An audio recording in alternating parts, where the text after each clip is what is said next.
سنیک بایټ منیجمنت چې سنیک بایټ منیجمنت به موږ څنګه په پښتو کې جوړ ته موږ وایو چې یو انسان کله مار وچیچي نو هغې دپاره به موږ منیجمنت څنګه کوو. صحیح ده. نو دا چې دی نو ریسنټلی زموږ په معاشره کې دا کیسې زیات راځي که نه، او زموږ د مس انډرسټینډینګ د وجې نه بیا دا کمپلیکیشن طرف ته لاړ شي. صحیح ده. نو د ټول نه اول به ته فار ایگزامپل تو په خپله معاشره کې نو ته به هغه ته په کور کې فسٹ ایئر ټریټمنټ څنګه ورکړې. ټیک ده. نو د ټول نه اول به ته ریسیسیټیشن کې، ټیک ده، ریسیسیټیشن کې به ته د هغه ایرویز چیک کې، بریتنګ به چیک کې او سرکولیشن به چیک کې، آیا د ایرویز کلیر دی که کلیر نه دی، یا بریتنګ یې صحیح دی که نه دی، او یا سرکولیشن یې ټیک دی یا نه دی. صحیح ده. د هغې نه بعد به ته بیا دې پیشنټ له ښه په ښکلې طریقه باندې کونسلینګ وکړي. د کونسلینګ خو اهمه پیده دا ده چې بعضې ماران داسې صحیح ده چې هغې لکه دغه نه دومره زهر او پویزنینګ پکې نه. صحیح ده. خو د انزایټي د وجې او د سټرس د وجې دا هغه انسان خراب شي. صحیح ده.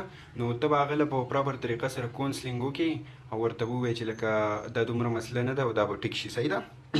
د هغې نه بعد به ته دا کوم ځای چې ولله چیچل دی، صحیح ده، ته به کوشش کوې چې دا زهر چې دي، دا پویزنینګ چې دي، نو دا سپریډ نه شي. صحیح ده. نو ته به پریونشن اف سپریډینګ کوې چې دا زهر زموږ سره څه شي، سپریډ نه شي. صحیح ده. نو دا به ته په څه طریقه کې دا پیشنټ چې دی نو دا کوم ځای چې ولله چیچل دی نو دا به اموبلایز وساتي. ټیک دی. چې لکه دا حرکت نه کوي نو ته به داسې چلو کې د ده چې کوم دا افیکټډ پارټ دی، صحیح ده، نو دا به ته ټایټ وتړئ. صحیح ده. یا به ورته ټرنیکیټ واچئ چې دا پویزنینګ چې دي نو دا بره باډۍ ته لاړ نه شي. ټیک ده. او امیډیټلی به ته بیا دی هاسپیټل ته بوځي. ټیک ده. اوس چې دی هاسپیټل ته بوتلو نو په هاسپیټل کې به اولنی ستا دغه صحیح ده، به ته ایګزامینیشن وکړي، دله به ته سی بی سیز وکړي. صحیح ده. پی ټي، اے پی ټي او آی این آر به وله وکړي. ټیک ده. دا موږ ته دا ښایي چې پلیټلیټس کاونټ د ده کم شوي دي یا نه دي کم شوي. ټیک ده. بیا به ته د ده ساینس ته ګوري. ساینس سمټم ته به یې ګوري که چېرته د ده ایچینګ یې ورته، اریټیشن یې ورته او سویلینګ یې ورته، نو دا د ده څه دي، دا د ده مایلډ ساین دی. ټیک ده. خو که چېرته اوس دته ایچینګ ومي، اریټیشن ومي او سویلینګ ومي، ورسره ایډیما یې ورته، مطلب سویلینګ پکې راغلی، ورسره ټمپریچر یې ورته، نو دا د سنیک بایټ موډریټ ساین ایم سمټم دی. صحیح ده. خو که چېرې اوس دته ایچینګ ومي، اریټیشن ورته ومي، سویلینګ ورته ومي، ایډیما ورته ومي، ټمپریچر ورته ومي او شاک ورته ومي. صحیح ده.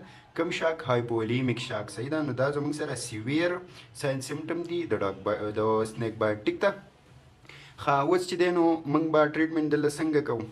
اول له ټول نه اول به موږ چې کوم زخم جوړ شوی دی، صحیح ده، هغه موږ کلیرلی واش کړو. صحیح ده.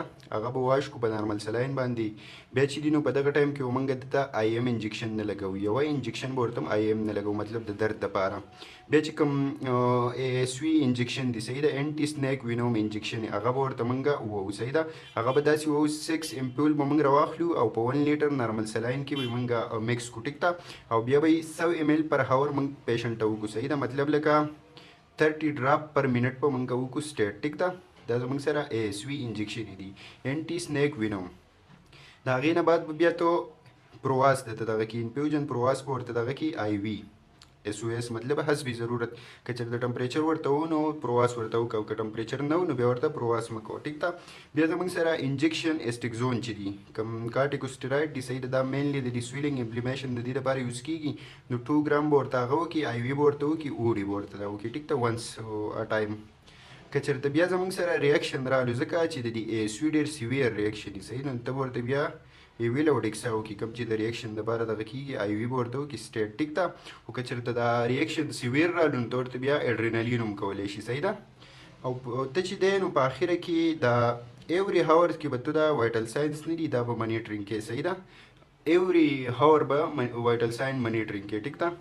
که بیا هم ستاسو څه کوېسچن وغیره وي نو په کمنټس کې ویلی شي. صحیح ده.